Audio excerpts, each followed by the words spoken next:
teorema do limite central e a lei dos grandes números. O teorema do limite central afirma que quando o tamanho da amostra aumenta, a distribuição amostral da sua média aproxima-se cada vez mais de uma distribuição normal.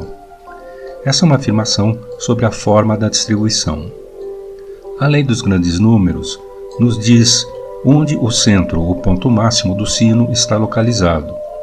Mais uma vez, à medida que o tamanho da amostra se aproxima do infinito, o centro da distribuição das médias das amostras se aproxima da média da população. Essa é uma afirmação sobre a posição do centro da distribuição.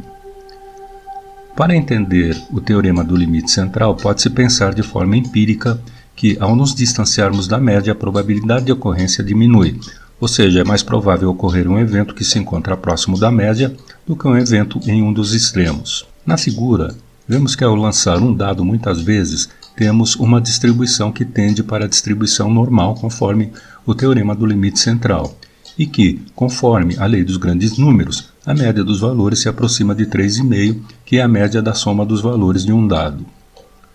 O lançamento de dados tem uma distribuição uniforme, isso é, igual probabilidade para cada número. Porém, se usarmos uma distribuição exponencial e formos extraindo a média muitas vezes, também teremos uma distribuição normal das médias. Quando fazemos uma experiência, nem sempre sabemos que tipo de distribuição está por trás. Entretanto, o teorema do limite central nos diz que as médias das distribuições terão distribuição normal. Podemos usar esse teorema para determinar, por exemplo, a diferença entre as médias de duas distribuições.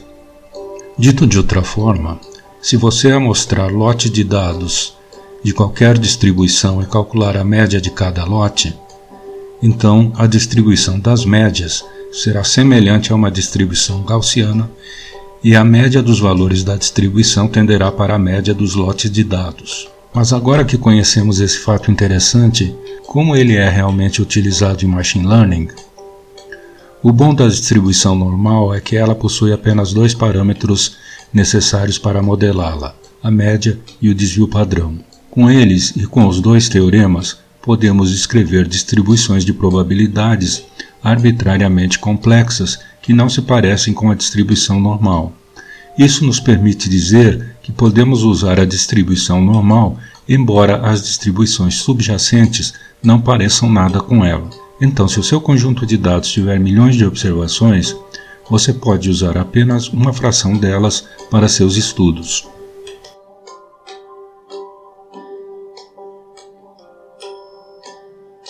Demonstrações notáveis do uso da lei dos grandes números em Machine Learning são a previsão do tempo e a previsão de índices de bolsa de valores baseadas em Deep Learning. A negociação de ações usando Big Data demonstra diretamente a lei dos grandes números. Estratégias de negociação automatizadas são construídas a partir de algoritmos de negociação que são então construídos a partir de dados coletados de históricos e tendências observadas no mercado de ações. Geralmente, os sistemas de aprendizado de máquina nesse aplicativo usam as variáveis médias para localizar possíveis correlações e, assim, fornecer sugestões de compra e venda, dependendo das variáveis econômicas em constante mudança. Como disse um engenheiro do Google, quando você passa de 10 mil exemplos de treinamento para 10 bilhões de exemplos de treinamento, tudo começa a funcionar. Os dados superam tudo. Essa frase resume sucintamente porque a lei dos grandes números está inevitavelmente entrelaçada com Machine Learning. A confiabilidade acabou sendo conquistada por meio de um grande número de tentativas.